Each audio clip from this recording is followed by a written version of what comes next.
Assalamualaikum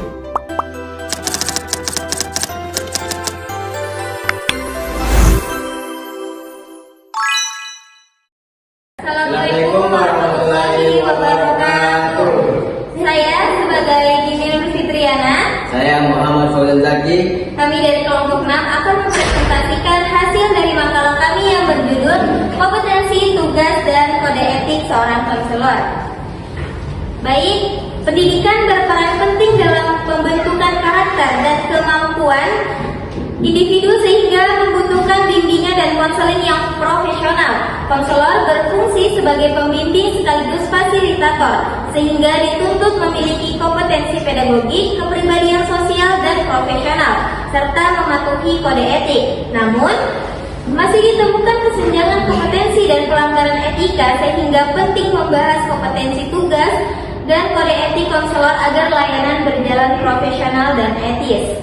Ada 3 rumusan masalah, yaitu apa saja kompetensi yang harus dimiliki oleh konselor agar dapat menjalankan perannya secara efektif, dan yang kedua adalah apa saja tugas dan tanggung jawabnya konselor dalam memberikan layanan kepada individu maupun kepada masyarakat, dan yang ketiga adalah bagaimana kode etik yang harus dipatuhi oleh konselor dalam praktik profesionalnya. Baik, yang pertama yaitu tentang kompetensi konselor atau penyuluh. Kompetensi konselor adalah kemampuan yang mencakup pengetahuan, keterampilan, dan sikap yang harus dimiliki agar layanan bimbingan dan konseling berjalan secara profesional.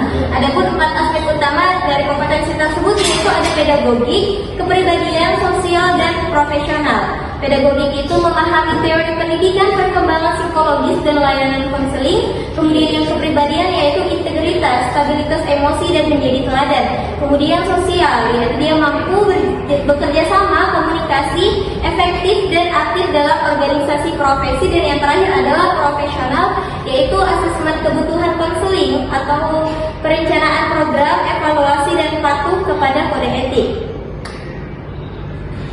Kemudian selain kompetensi inti yang saya sebutkan tadi 4, seorang konselor juga harus perlu memiliki kualitas tambahan untuk menunjang profesionalismenya. Misalnya seperti sikap positif terhadap pekerjaan, kesediaan belajar hal-hal yang baru, kemampuan menguasai aspek teknik sesuai bidang layanan, serta kesiapan menghadapi dinamika perkembangan masyarakat. Kemudian dalam konteks pendidikan formal, layanan bimbingan dan konseling itu memiliki fungsi penting, antara lain yaitu fungsi pemahaman, fungsi pencegahan, fungsi pengentasan, dan fungsi pemeliharaan perkembangan serta fungsi advokasi. Kemudian kalau di dalam pendidikan non formal, bimbingan dan penyuluhan berperan dalam pengembangan keterampilan, pendidikan kesetaraan, kecakapan hidup, serta pemberdayaan masyarakat. Kemudian materi kedua adalah tentang tugas dan tanggung jawab konselor. Tugas dan tanggung jawab konselor itu berkaitan erat dengan penerapan kode etik dalam praktek profesionalnya.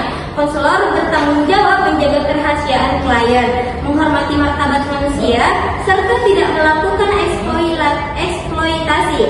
Selain itu, konselor juga memiliki tanggung jawab terhadap klien, keluarga, masyarakat, profesi, dan dirinya sendiri. Semua tanggung jawab ini ditujukan untuk memenuhi kebutuhan klien dan menjaga kesejahteraan psikologisnya dengan tetap berpegang pada prinsip etika dan profesionalismenya. Tugasnya yaitu memberikan bantuan standar etika profesi, menangani masalah klien sesuai kompetensi, kemudian menjaga kerahasiaan informasi klien, kemudian menghormati martabat dan hak klien. Kemudian ada pun tanggung jawab konselor terhadap klien yaitu melindungi hak, menjaga kerahasiaan, dan memberikan penanganan. Kemudian terhadap keluarga klien yaitu melibatkan keluarga bila diperlukan dengan izin, terhadap masyarakat yaitu menyesuaikan nilai klien dengan nilai sosial budaya, terhadap profesinya yaitu menaati kode etik dan menjaga citra profesi. Dan yang terakhir adalah tanggung jawab terhadap dirinya sendiri yaitu jujur, berintegritas, dan tidak memanipulasi klien.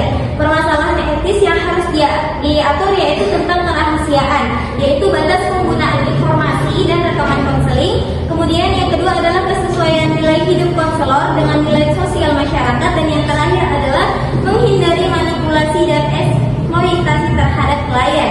Baik, itu saja saya serahkan kepada teman kelompok saya. Oke, baik, saya termasuk dari materi ketiga, kode etik konselor atau penyuluh dalam praktik profesional. Kode etik konselor atau penyuluh merupakan pedoman perilaku profesional yang berfungsi menjaga martabat, integritas, dan tanggung jawab dalam praktik bimbingan dan konseling. Kode etik ini mengatur norma, moral, serta aturan yang harus dipatuhi agar layanan konseling berjalan secara etis dan tidak merugikan klien maupun masyarakat.